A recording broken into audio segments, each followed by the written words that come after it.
Welcome to another episode of the Wednesday Conversation. I'm Dusty White. I'm here with Pastor Bob Thune of Cormdale Church and Pastor Chris Hemmelman of First City Church. On Wednesdays, we sit down to talk about how the gospel of Jesus Christ connects to the questions and issues of everyday life. And today we're asking the question, what is post-liberalism? Wow. Okay. I mean, why not, Man. I just came up with that question just right here, right now.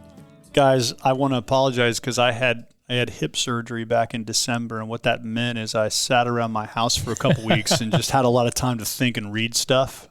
And so I was going down some rabbit holes, and I sent you guys some articles that are like, hey, this would be a great topic. And the problem is it's like kind of a dense topic. Well, that's all right. That's all right. Somebody asked me on our staff, hey, have you talked to Bob? And I was like, yeah, he just sent me this crazy article. So he's doing all right. He's reading, studying.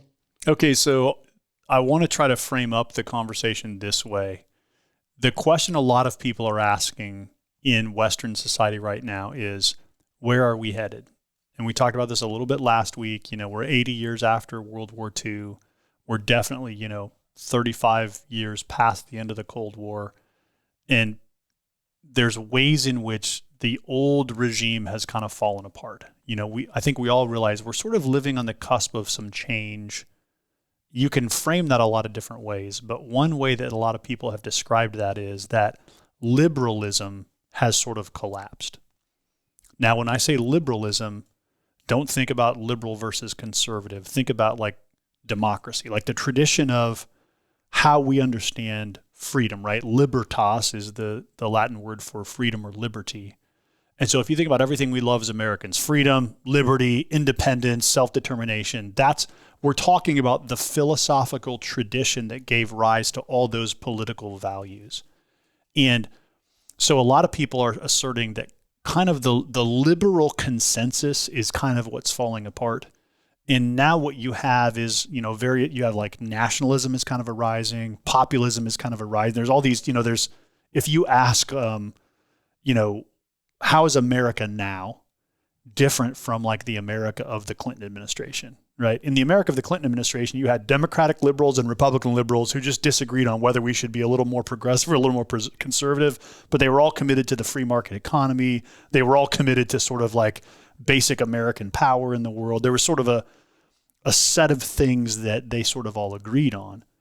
If you ask, where are we politically now? You have like certain streams that are very nationalistic. You have kind of a raw populism. You have progressivism. You have the woke agenda. You have sort of classical liberal. So there's much more differentiation now than there would have been 30 or 40 years ago.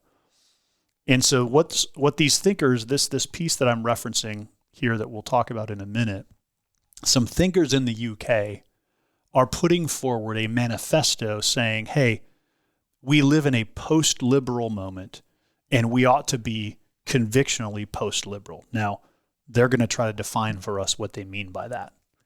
But I just want us to think about it as thoughtful Christians, because I do think part of our calling as God's people in the world, especially living in a society, is to ask, what is the cohesive element in our society right now? And what these authors are saying is, we don't really have one, and Christianity has a chance to assert one. Now, you're going to be able to judge, are they true? Are they right about that, or are they wrong about that? But I at least want to read to you what their case is.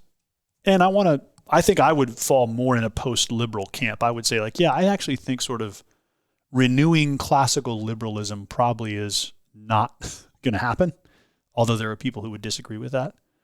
So let me try to frame up some terms and just see if I can get us in the conversation. Would you say you wouldn't be in that camp because it's just too far gone? I think it's too far. I just don't. Well, it's not that it's not worth it. It's that I think we've moved beyond the point where anybody agrees on those things.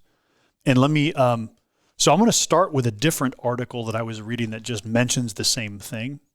And so I want to read this author's definition of liberalism and post-liberalism, and then we'll jump into the article we're actually talking about. This is from an author named Nathan Pinkowski. That means you had a footnote moment where you were like reading the footnotes. I did. He writes, 20th century civilization has collapsed. It rested on an essential tenet of liberalism, the distinction between state and society, public and private. This distinction reached its apogee, that's its like apex, its highest point, in the mid-20th century, when the triumph and challenges of the post-war moment clarified the importance of defending social freedom from state power while ensuring that the public realm was not taken over by private interests. So to think about what he's talking about there, think about communism, right? You have the state taking over and suppressing social freedom and people's, freedom to do what they want in the world. You also had, on the opposite side, the public realm being taken over by private interests. That's sort of like the 1890s in America, where you had the rise of monopolies and robber barons and all these industries that are sort of like, building fabulous wealth at the expense of the average person. What liberalism was an attempt to avoid both of those extremes. Let's not be communists. Let's also not allow private interest to take over the social realm. This author goes on to say, like it or not, the West is now post-liberal. Post-liberal thinkers argue that the liberal state's rejection of a substantive vision of the good hollows out politics and civil society. Liberalism produced a state bent on driving tradition and religion out of public life, an atomistic society in which money is the only universally acknowledged good. Post-liberals contend that if our ruling classes relinquished their liberal commitment to neutral institutions in favor of a substantive vision of the good, we could renew our civilization. So what they're saying is liberalism relied on this idea that the public square should be neutral, that what we should be as a society is the things we can agree on are like, let's make money together, let's participate in the free market together. Hey, if you want to be a Buddhist and you want to be a Christian and you want to be an atheist, great. Keep those things out of the public square. The public square should be neutral. And what we can advance together is just sort of our common shared interest in freedom. The way I would describe it is to say it this way. Liberalism believed that if we just make individual freedom the highest good, then everybody pursuing their own individual freedom will make for a great society, because we'll have maximal freedom. Everybody's free to do what they want to do. And everybody, as long as they have the freedom to pursue their interests and, live the life they want to live, that should lead to flourishing for everyone.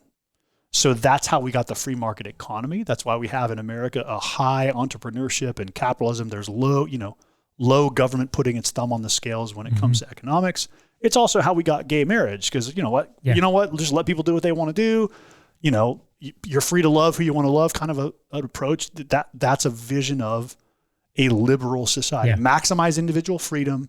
The state shouldn't get involved in that stuff. And that's an example of an uncriticized internal belief that we just have been formed in and shaped in. Because what you just described is what the average person is just going to uncritically say, that's what this freedom is about, and this is what it should be. Right. No sense of like where that came from, whether that's true or not. It's just, yes, that's a self-evident truth, like we talked about last week, that just kind of just pulled out of the sky that this is what we should believe. So yeah, that was a great definition that I think is very easy to see and understand, because that's just the air we breathe. Okay, so where the post-liberals are going to critique that, what they want to argue is the problem with liberalism is that it has no substantive vision of the good. In other words, it doesn't try to define the good. It doesn't say marriage is good, or having kids is good, or living within your means is good, or staying out of debt is good, or gambling is good, or addiction is good. It doesn't it claims to be neutral on the question of the good. And what these post-liberals are trying to argue is society can't operate that way. Every society has to have a substantive vision of the good. And when you pretend that one doesn't exist, or that you can just not have one, what ends up becoming the good is money. And it's just a fact. That's what these thinkers are asserting, is that we are in a post-liberal moment. And what that means is we need to put forward a substantive vision of the good. We need to rally around some vision of what is the good. Now, you might disagree with their assertion of what that should be, but I think it's interesting to just ask the question, do you agree with their basic premise that society can't exist without some agreement on what's the good? Yeah. As a side note, this is why I no longer am a libertarian, is like you start to I think I matured a little bit in my thinking, but sorry to all the libertarians that listen to this, but here's a little dose of reality. Libertarianism is exactly what Bob described. It reduces everything down to freedom, ultimately about economics. It's no positive vision for the good. Find one libertarian thinker that has like libertarianism as a thing, so anyway, that's just a side note, but yes, I'm affirming everything you're saying here. Let me read so now I'm going to move to this article called What is Post-Liberalism Now? This is from the New Statesman, December 2024. It's written by a bunch of thinkers in the UK. Some of these people I know, some of them I'm familiar with at a distance. But they're sort of all committed together to, we are convictionally post-liberal. And when they say post-liberal, they just mean we no longer agree that we can have any kind of a society based on just freedom alone. So they're saying, hey, if you agree with us, come over here and be a post-liberal and let's try to build something, whatever comes after liberalism. Because what they're saying is liberalism has fallen apart. We haven't yet built anything after it, but the post just sort of means whatever's next, it's definitely not liberalism. They're going to explain that more in a minute, but let me read you first of all what they see when they look at society and see if it names the same thing that you see. They write, everywhere we look, at every level, political, social, economic, environmental, international, the old order is collapsing and no one knows how to save it. In the personal sphere, the fulfillment of our most intimate needs and desires for friendship and family, home and belonging, dignity and purpose, beauty and love seems increasingly out of reach. In the public sphere within every nation, there is widespread institutional breakdown, corruption, and degradation of civic life. Between nations, there is growing conflict, sometimes breaking out into war.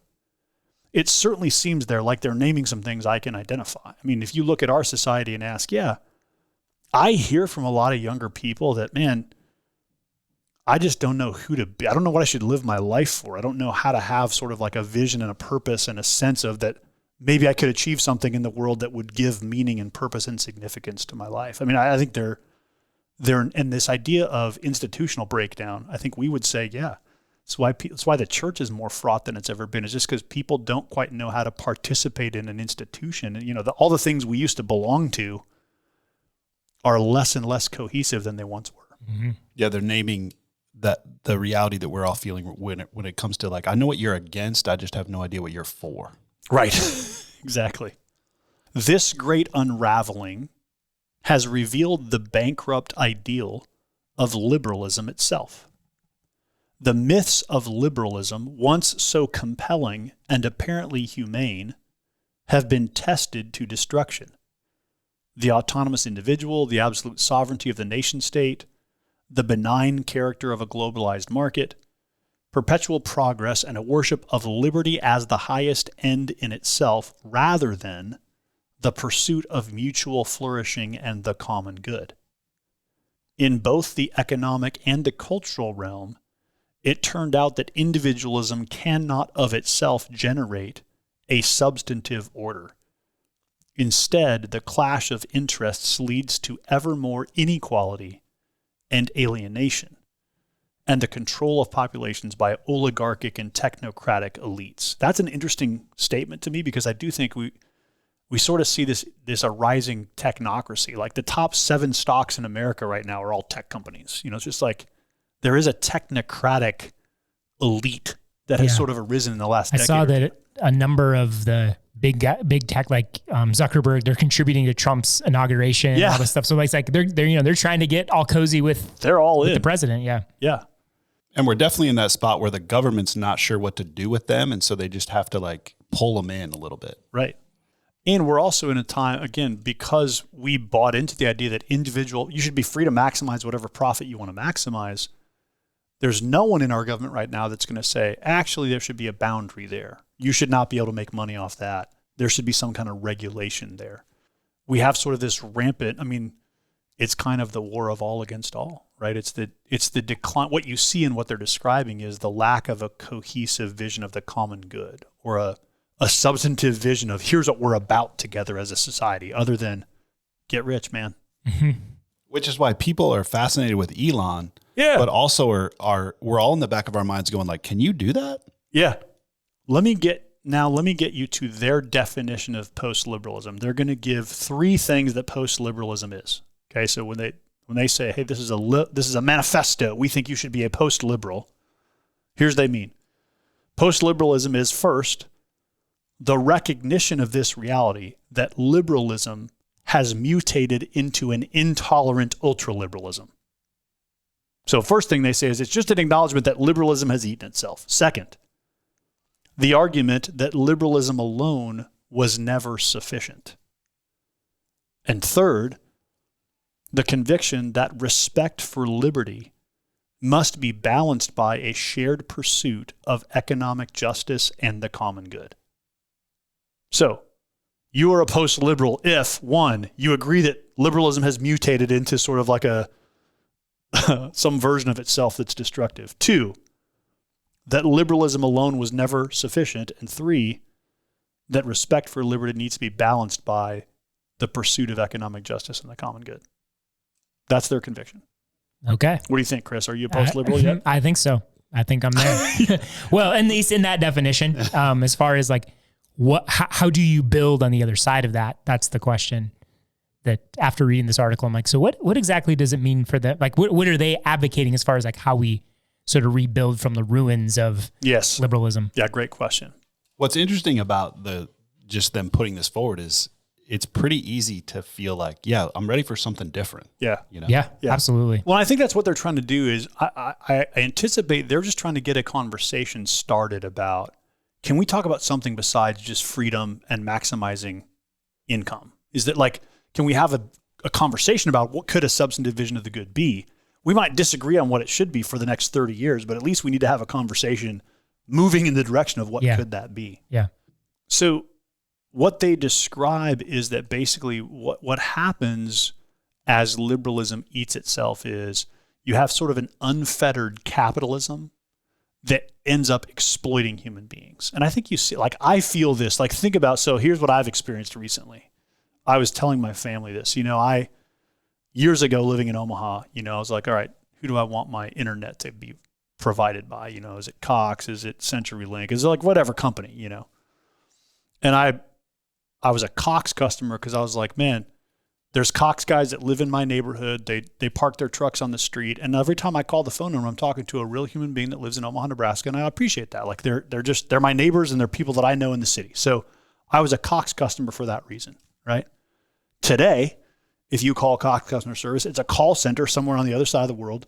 You will not talk to someone for whom English is their first language, nor is there any meaningful way that they will like act on your behalf, right? The first 7 layers are just like, can I reset your device? Have you signed up for our new service? Can I sell you a new modem? Like it's clear to me that they're just trying to sort of extract profit, and that the business is no longer built around like serving our neighbors for the sake of their good. It's just about like, how can we continue to maximize profit margin and minimize expense? And that's how every industry right now sort of has to function, because if the only goal is what's the common good, make as much money as you can, that's where we end up. And I think I feel that in a lot of different layers of my life where it's like, man, I used to really appreciate that this business was local and I could do business with a person. And as the business has grown, it's either gotten sold to a competitor that's sort of like gutting it for money, or it's just trying to maximize profit and minimize cost. Yeah. And there ends up being no shared vision of like, what's good? What would be good for people? Mm-hmm. Yeah. Well, we see that all over the place, even in medicine, that's definitely the case at most doctors' offices right now. Yeah. Well, it's even interesting how that is connected in some ways to the whole tariff conversation too. Because as much as that is an economic thing, there is a sense in which that conversation has this place, because tariff, the idea is, hey, we're trying to drive stuff back here, home. And there's underneath that conversation is a vision of the good. It's good for a country. So yeah, it is interesting how that's playing out. Yes. Now, these authors are going to say, okay, so how could we arrive at a substantive vision of the good? To your question, Chris, how could we get back there? What could we propose? What they say is the redemption of the worst of the West can only be by the best of the West. So they're going to say the Western culture actually has a great heritage going all the way back to Augustine and Aristotle of personal rights, associative bodies, the common good, basic humanism.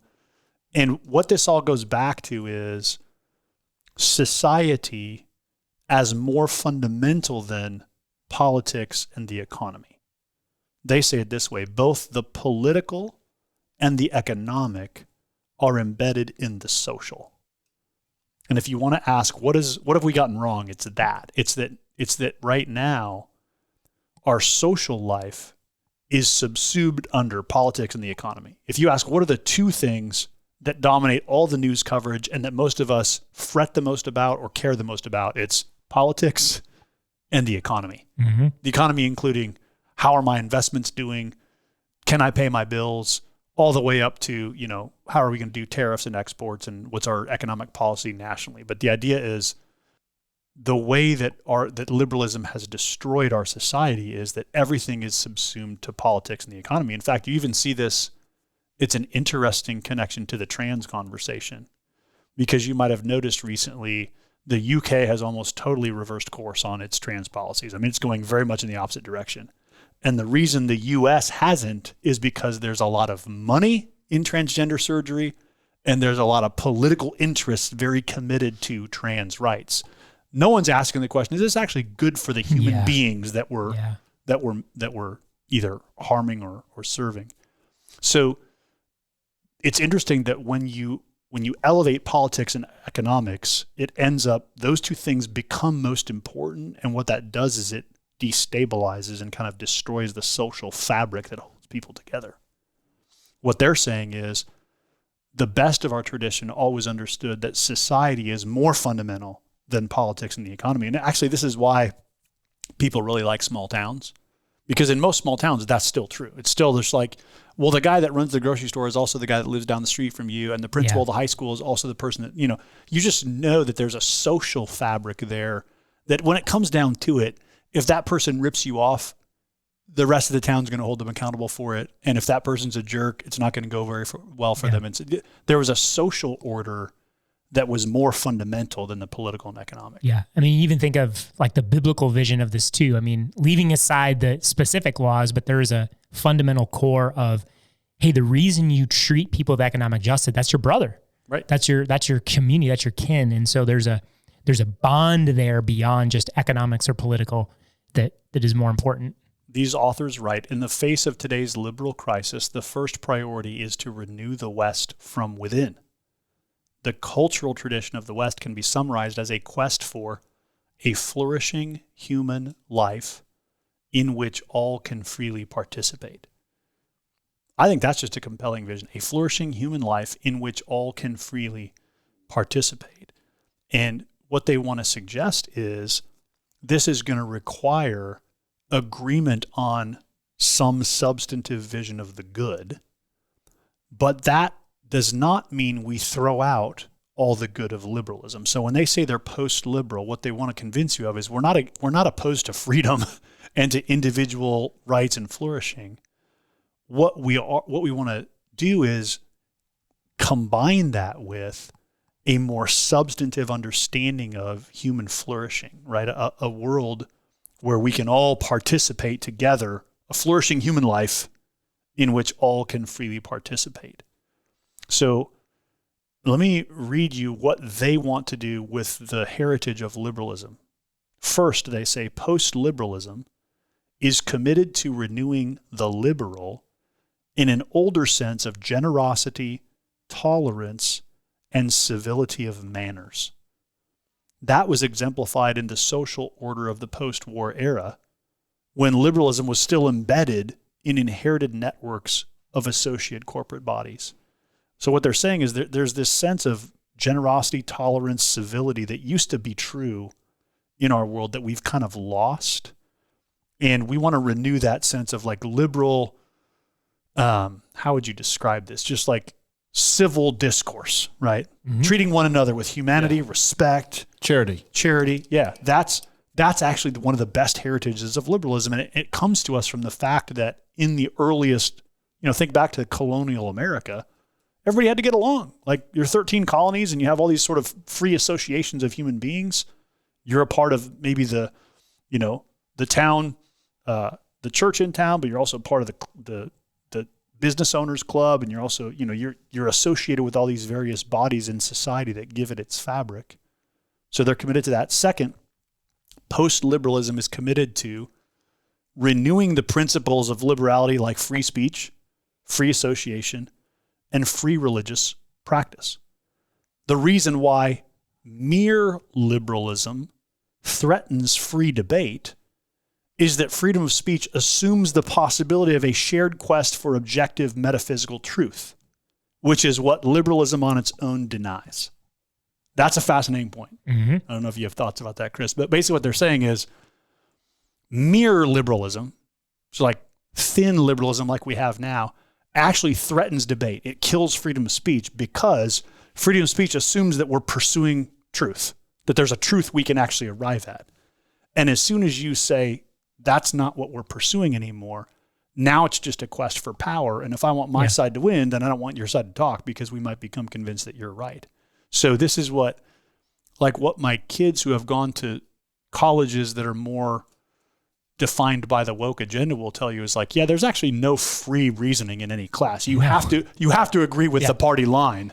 So you just sort of like keep your head down and write the paper and, say the things about racism or DEI or whatever that the professor wants to hear. In the process of doing that, no one's growing, no one's learning, no one's being challenged, no one's actually reasoning. Mm-hmm. It's a muting of the kinds of freedom liberalism in its true form actually enjoys and wants to put forward. So they're saying post-liberalism would renew principles of freedom of speech, freedom of association, freedom of religious practice in their full sense of like, hey, let's pursue truth together. Nothing wrong with that. In fact, when we disagree in the pursuit of truth, that's how most great learning and great creativity comes to light. And the third is they say post-liberalism is not anti-liberal when it comes to policing and punishment. They want a political order that helps to make people virtuous and therefore a vision of justice that's inherently restorative that would seek to rehabilitate people and bring them back to full flourishing, and combining that with effective policing and the support of safety in the community. So they say at the heart of post-liberalism is not the denial of the importance of personal freedom, but the primacy of interpersonal relations over impersonal forces. So I think their vision is just like, let's get back to a relational vision of society rather than one that's driven by impersonal forces. Mm-hmm. So it sounds as if in calling themselves post-liberal and saying something after liberalism, they're not trying to say we're rejecting liberalism. No. So they're trying to be very clear. They're not rejecting. But I think this is the question that I have, and if this is a little ahead of where you want to be, we can come back to it. But my question when I read this article is like lots of things in here. Hey, this is good. But what they describe, and maybe they have more details to fill this out, sounds a lot like classical liberalism in the early days.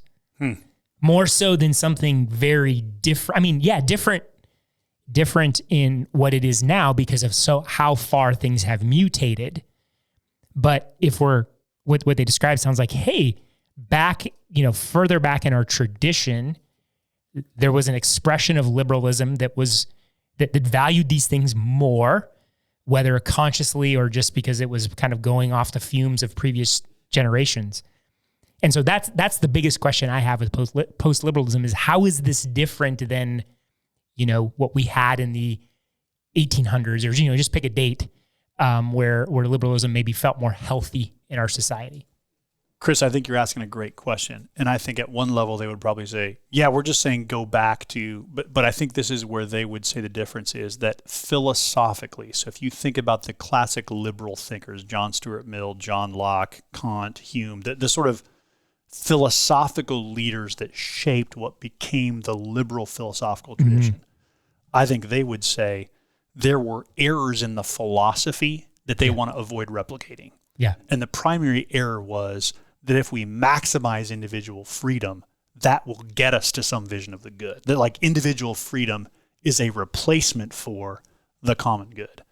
And I think what they would say is that's a faulty premise. Okay. There was never a way we were just going to say, let's just commit to freedom, and that's going to get us where we want to go, because freedom is not an end. Freedom is a means to some other end. Yeah. Right? Okay. So maybe another way to process this then, if I'm a post-liberal thinker and trying to be an influencer here, is I'm trying to think through what did those guys unhitch us from that has caused kind of the mess that we're in. Yes. And so what does it mean to kind of get rehitched back to the tradition that actually helped us thrive and flourish? Excellent question. So now I'm going to go off script. I'm not Okay. going to speak for these guys. I'm just going to say what I think the answer is based on some reading I've done, but I might be, I don't want to make these guys cop to my thinking here. But I think what I would say is the substantive good underneath liberalism was always the Judeo-Christian heritage. Mm-hmm. I mean, if you think about what was Christendom, quote unquote, it's basically all of Western culture since Constantine, right? So there was this huge tradition of basically a concept of human rights, a concept of a society. What does it mean to pursue one another's good? What does it mean to disagree charitably? What does it mean to forgive one another? There was this whole substantive reality underneath that I think what the Enlightenment thinkers did is they jettisoned the authority structure of that. They said, hey, the church can't tell us how to think. We're going to think for ourselves. But there was still sort of in society, there was just implicit shared sense of the good. If you think about how could the founding fathers of America start a new country and say something like Jefferson said, we hold these truths to be self-evident that all men are created equal. Well, it's because back then there was a shared philosophical or Christian heritage that said, well, yeah, that is, we do think that all men are created equal. Mm-hmm. Now, we didn't live up to that because of slavery, but there was this whole premise of a moral tradition that they were inhabiting. Yeah. I think what's happened now is that has unraveled, right? So you start with liberalism back in the 16th and 17th centuries, move downstream a few hundred years. Now all that shared consensus underneath has unraveled. And what these post-liberal thinkers are saying is, yeah, and liberalism didn't give us any replacement for that. It never pretended to. It just said, let's just maximize individual freedom. Yeah. And that's what I'm interested to see this post-liberal project, how it plays out, is are they willing to go, like, to some sense of kind of go, hey, what actually got us to any semblance of flourishing was being connected to a distinctly Christian vision of civilization? Like, will they go that far, or have they so internalized the post-war consensus of a secular society that they're not, are they seeing all that they need to see, I think is the question here. And I know some people that are involved in this are theology professors. And so I hope that is, but I that is probably one of the biggest questions that I have with all the post-liberal talk is, do you have the, not just sort of the historical, like, hey, we kind of see this played out, but like somewhat of a like cultural guts to say, hey, actually we need to restore Christendom? Well, here's what I think is interesting. I'll read you from their manifesto. They say, this does not mean that post-liberalism is mere conservatism. Rather, it regards the Western tradition as an eternal quest for the genuinely good life. It supports the classical and biblical view that the good life always consists in political participation, theoretical contemplation, and artistic creativity, but the nature of these activities is subject to constant development and reconsideration. What I think is interesting about that is they're using the language classical and biblical. Mm-hmm. And this is what Yoram Hazony does as well in his book on conservatism. He says there's an overlap between what you would call the Judeo-Christian heritage and the classical Greek and Roman heritage. And the overlap is, this is C.S. Lewis too, the overlap is a sense of the transcendent. Mm-hmm. We believe there's a good beyond this life. Yeah. And so in a sense, any tradition, I think you could say, you could have a Jewish community over here, a Christian community over here, a classical school over here, some Buddhists down the street, and any tradition that has a sense that there is a transcendent good that we ought to be pursuing, I think those people together can build a shared vision of society, because I don't think we necessarily have to have consensus on the good, as long as we have consensus on there is a good outside of us that we ought to live in pursuit of. That seems to me what they're saying is liberalism got rid of that transcendent moral order.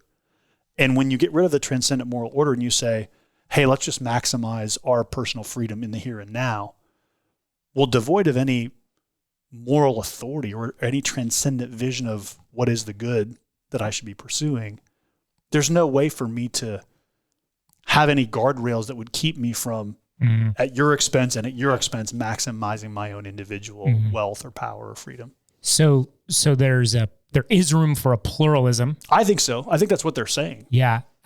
But again, asking questions here, I'm curious, like how much of a pluralism, because even like what you described of, hey, there's a shared sense of transcendence, but not all of them agree on some of the particulars of transcendence. Yep. So how do those things kind of coalesce and cohere into a shared vision that you can kind of function in within a society?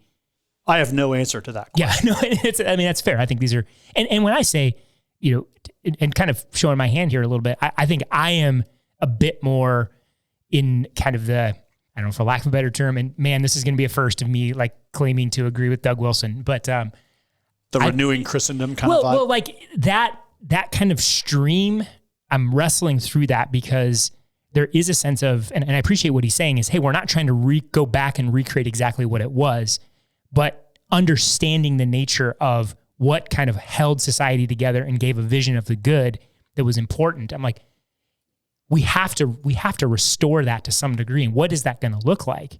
And so I think that's the wrestle, because I hear what you're saying, what you described. I'm like, that sounds a heck of a lot better than kind of the liberal thing of just freedom. Right. But even that, is that going to be sufficient to kind of get us to where we need to be? Yeah, good question. I don't know the answer.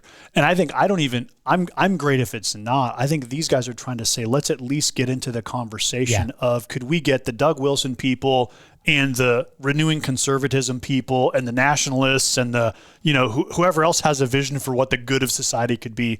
Let's get those people at least talking to one another about the fact that we have to have some shared substantive vision of the good for there to be a society. Yeah. Nope. I don't know that that's going to happen, but I think that's the danger. To go back to your pessimism, Dusty, because I think the pessimism I see is like, I don't know if we can have a society unless we can agree on some shared moral order, some sense of the good together, whether it's a Christian view or some other view.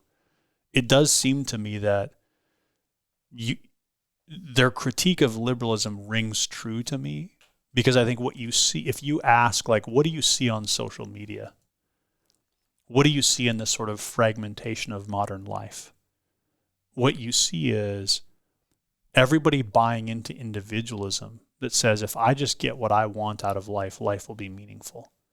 And people can run on that for a long time, but because it's not true, because actually I can't get what I want out of life unless other people flourish as well.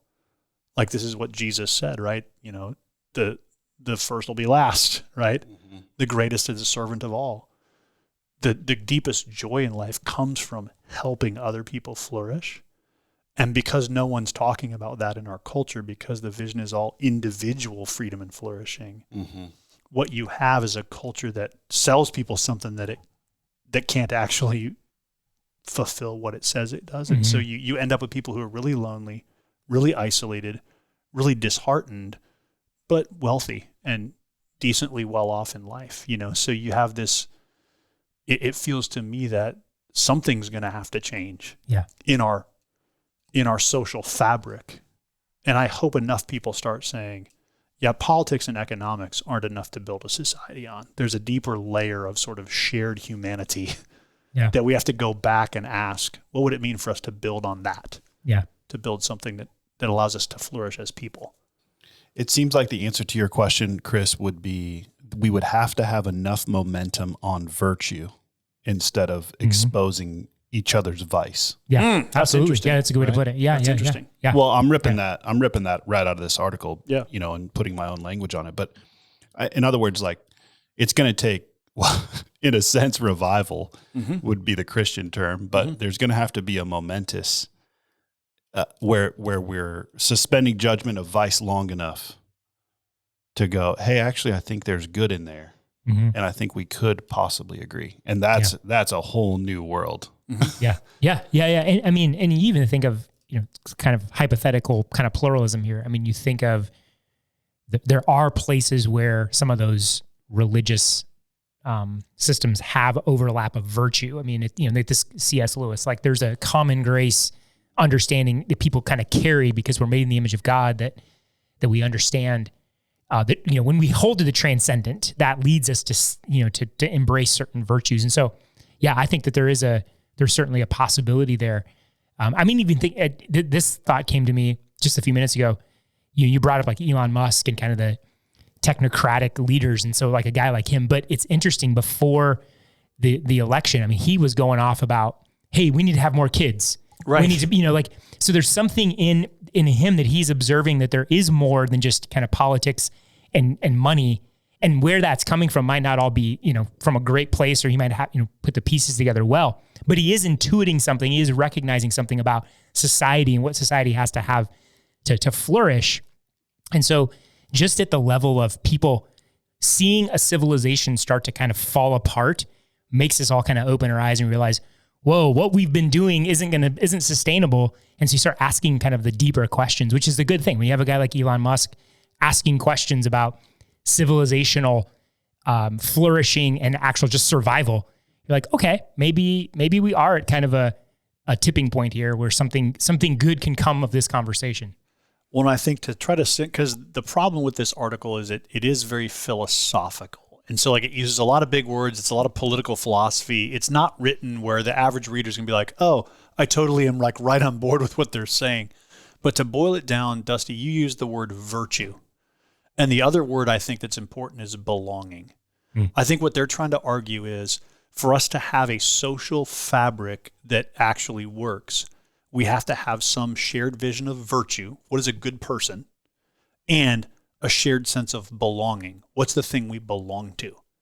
And they're just saying liberalism didn't give us either of those things. It gave us vice to avoid, and it gave us a very individualistic, atomized, just go do whatever makes you happy. Yeah, survival. Right.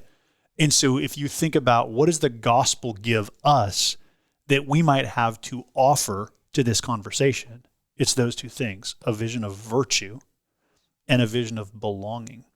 And what I want to suggest, what I want people to think about, you mentioned, Chris, either in this episode or the previous one, the idea of natural law. I want to help Christians think about that even for people who do not embrace Christ as Savior, the Bible still holds forth a vision of a virtuous life and a sense of what it means to belong to one another. Because there's a human vision the Bible gives us of what does it mean to be a human community, right? The first 11 chapters of Genesis show us we're created in the image of God, whether we worship him or not. We can't get away from the fact that we belong to one another as human beings. And we can't get away from the fact that like the story of Cain and Abel is meant to show us murder and hatred are bad, care and concern for one another are good. So there's this virtue and belonging that is most realized in Jesus and in the gospel, but that actually we have a common grace thing to offer to the world here. And that's what's interesting about some of the Christendom proposals is I think if they can lean into the reality that like, hey, actually what Christians have to say to people is, hey, we can show you how to live a good life, and we can show you what it means to belong and have a sense of human solidarity. And I think what you'll find if you look into that is that actually you should follow Jesus and become one of his disciples because that's where it's most fully realized. But even if you disagree on that, the Christian vision does give us both virtue and belonging. Yeah, the way that we want to structure society, even if there is room for pluralism, still is going to lead to your flourishing. Right. Like, so that there's a positive vision. Right. Yeah. Yeah. So again, a real heady topic here, but for the sort of summary, as a listener, I think you need to think about what did unfettered freedom promise us and where has it fallen short? And how does the scripture call us to something different? And what might that give us to offer the world? Because what these authors are saying is, hey, liberalism has died. Something needs to replace it. there's not a consensus on what that is yet, but I think we can agree that liberalism has sort of breathed its last, or at least that's what it seems to be the case to me. And I think the world is asking right now, America, the West is asking, what can take the place of that? And that's an interesting moment for us to be alive and to be representing the Lord Jesus Christ. The goal of this podcast is to equip our own church for discipleship and mission. So if you're a Christian or a church leader in another context, thanks for listening in. And we pray that this conversation might be helpful to you as you minister in your context. We always love to hear from listeners. So if you have thoughts, questions, future podcast topics, send an email to podcast@cdomaha.com. Thanks for listening. We'll see you next time for another episode of the Wednesday Conversation.